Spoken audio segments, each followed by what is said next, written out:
Thanks, Jen. Is the goal of these meetings with lawmakers today to come to an agreement on a top-line number by today?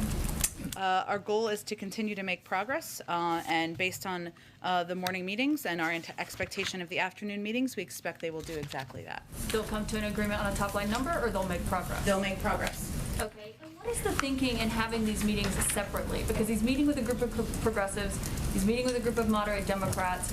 Those are the two groups who disagree with each other. So why would they not meet together? Well, these are serious policy discussions, often on nitty-gritty details, and they aren't duels between factions of the party. There's broad agreement, actually, about the vast majority of issues here. So the president's basing this approach on 5 decades of Washington, which is a pretty good guide for how to get things done. And he felt these were the appropriate groups to come together and bring to the White House today. But he wanted to keep them separate?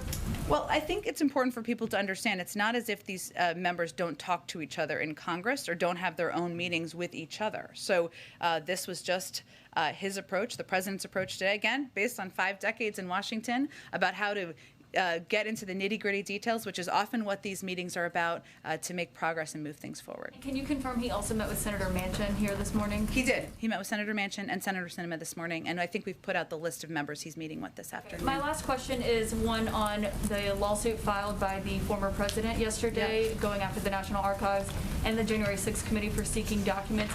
He said in the lawsuit, he and his attorneys, that it is a political ploy by this president to accommodate his partisan allies by not asserting privilege over the documents that the former president wants privilege asserted over. What's the president's response?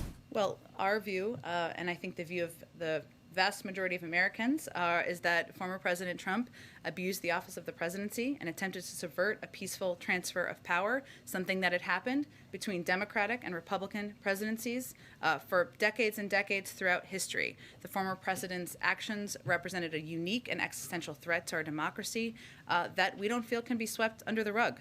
And as President Biden determined, and as we have provided updates to all of you, as our legal team has made evaluations, the constitutional protections of executive privilege should not be used to shield information that reflects a clear and apparent effort to subvert the Constitution itself. Right. Thank you.